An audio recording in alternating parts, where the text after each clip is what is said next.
Yes, hello students. In my previous two lectures, I explained the rectifier controlled DC motor drive, and we had seen that there are two possible modes of conduction, that is continuous conduction mode and discontinuous conduction mode. And we had drawn the waveforms of armature voltage and current for both the cases and discussed this in detail. So today we shall discuss what is the characteristics of a DC motor fed from a rectifier. So, you recall the speed versus torque relation that we derived earlier, and this was average value of armature voltage divided by a constant K, that is Ke into phi, minus Ra upon K square into tau. That was the basic equation for speed versus torque characteristics. Now here, for continuous conduction, we had shown that for single phase rectifier, Va is equal to 2 Vm by pi cos alpha, where alpha is the firing angle of the thyristors and Vm is the peak value of the source voltage. So if you put this value here in this equation, you get the relation omega m equal to 2 Vm by pi k into cos phi minus Ra upon k square torque. So this relation is for continuous conduction, and you can see that for a particular value of alpha, this is a constant, average value of the voltage will remain constant, and that is nothing but the no load speed. So this y-intercept of this linear relationship is constant irrespective of value of alpha. If alpha remains constant, it will remain constant.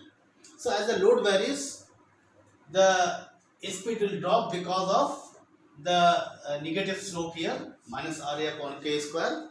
So the speed torque characteristic is normal, as it was for the normal DC motor fed from a DC supply. So this is like that. For one value of alpha, you are getting these characteristics, and if alpha is varied, the slope doesn't vary, slope remains the same. Only the y-intercept of this characteristic will change, and the characteristic will shift downward as it did for the normal operation. So this is the characteristic for various values of alpha, 0, 60 degrees, and then this is for alpha equal to 90 degrees.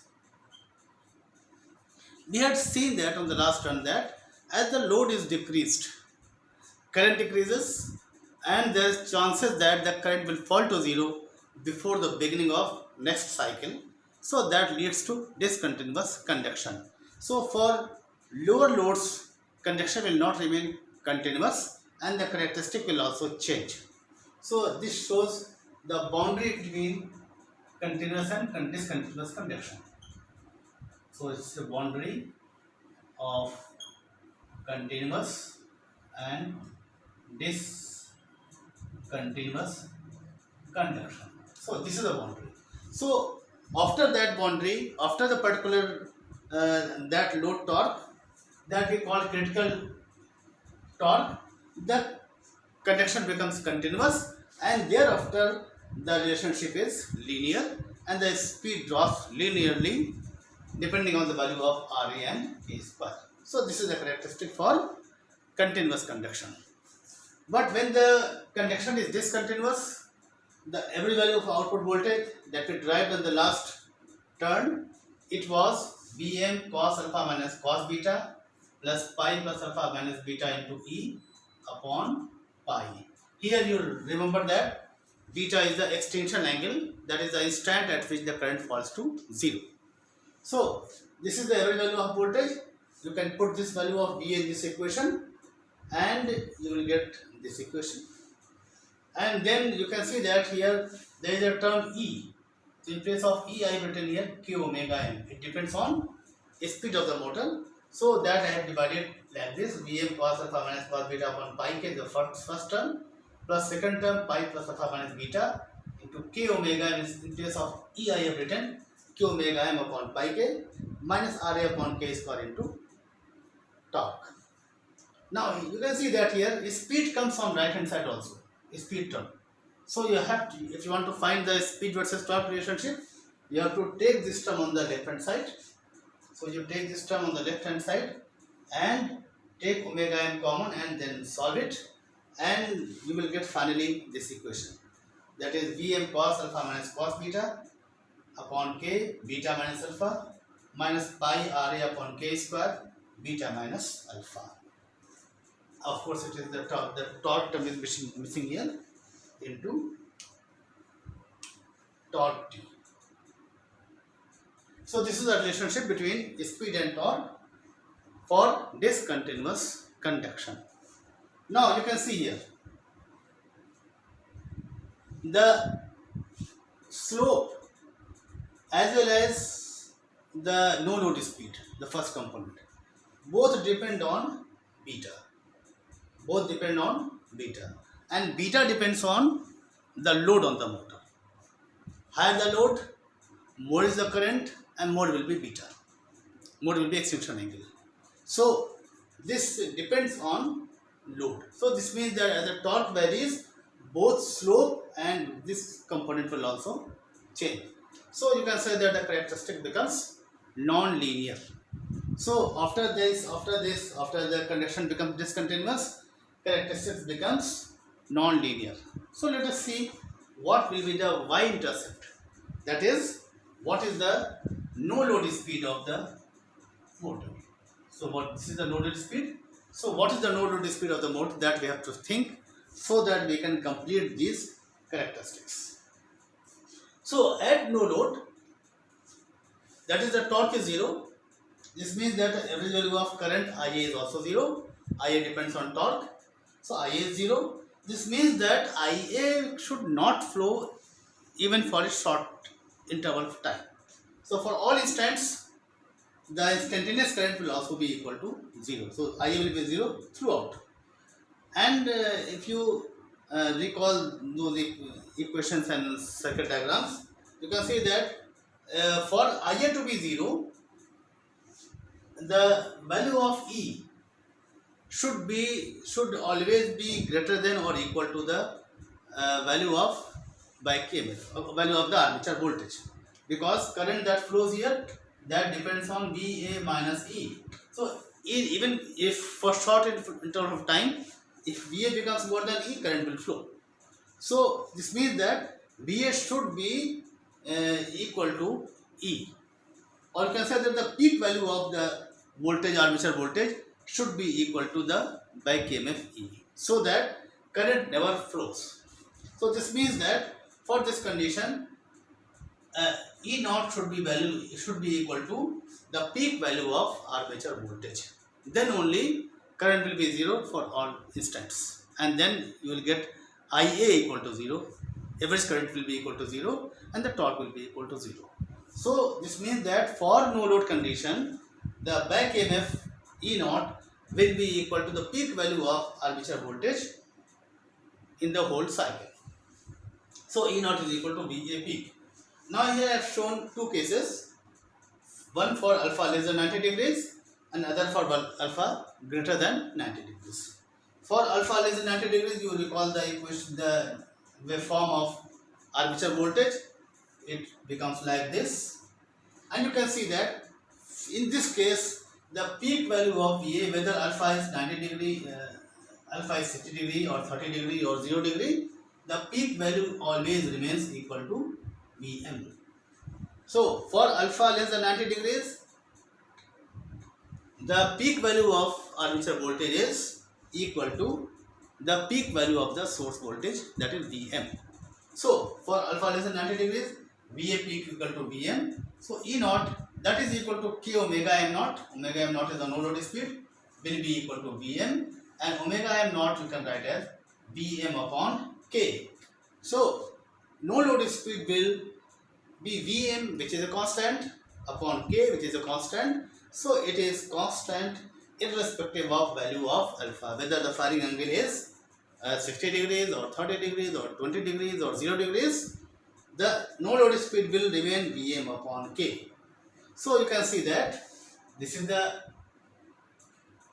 value of the characteristic for continuous conduction, and after that the no load speed will remain same, So it is equal to like this. After that, characteristic becomes non-linear and the speed will be like this. And you can say that this is the, if, for example, if the conduction was not discontinuous, in that case this would have been the no load speed.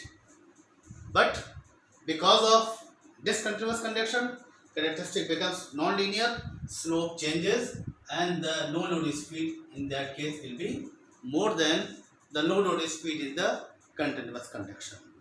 That is when we give the motor the normal supply, DC supply. In that case, for this average voltage, this would have been the no load speed. But because of this continuous conduction, the characteristic becomes non-linear and the no load speed will be higher than the normal no load speed. So this is the case.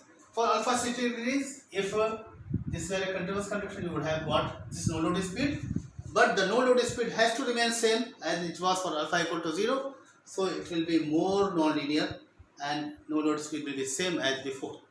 Similarly for alpha 90 degrees, if alpha is 90 degrees, the no load speed in the case of continuous conduction would have been 0, but because of discontinuity here, the current, the speed will change more rapidly and become equal to 0 for 0 torque. So it will be equal to this no load speed for 0 torque. So this is a characteristics for non-linear. And before, after that, alpha 90 degrees, you can see that the no load speed is now for alpha 90 greater than 90 degrees. You can see that this is a waveform here of armature voltage. The peak value of armature voltage is now equal to Vm sin alpha. It is not equal to Vm, it is less than Vm, it is Vm sin alpha. So peak value of the voltage is now less than what it was for alpha less than 90 degrees. So you can say that for alpha greater than 90 degrees, the peak value of armature voltage will be Vm sin alpha, and as the back EMF at no load will be same as peak value of armature voltage, then omega m naught will be equal to Vm upon K sin alpha. This means that beyond 90 degrees, the no load speed will also decrease. So you can say that for 120 degrees, this is the characteristics, and the no load speed is say Vm by K sin alpha. So if alpha is 120 degrees, so it will be root 3 by 2 or probably. So it will be that much less than the no load speed for alpha less than 90 degrees. Similarly for 160 degrees, this may be the characteristics. So this is the characteristic of rectifier controlled DC motor drive. Now here you can see the drawback of discontinuous conduction, that the characteristics becomes non-linear. The DC motor that we are using, and you hope that the characteristic will be linear, the speed distribution will be good, but because of discontinuous conduction, the characteristic becomes non-linear and it will be highly drooping. That is not expected from a separately excited DC motor. So this is a drawback of discontinuous conduction. So effort is made to limit this range as low as possible, and that can be done by increasing the inductance in the armature circuit. If you increase the armature circuit inductance, the range of discontinuous conduction may be further reduced like this, and in this region characteristic may become linear. So if inductance is high, then the range of torque for which the characteristic is discontinuous may be very limited, and most of the cases the characteristic will be linear. So this is avoided because of this type of non-linear characteristics. So this is all about today's lecture. So I have almost finished this unit. One more thing I will discuss in the coming lecture, and then this rectifier controlled DC drive will be over. So that is all for today. Thank you.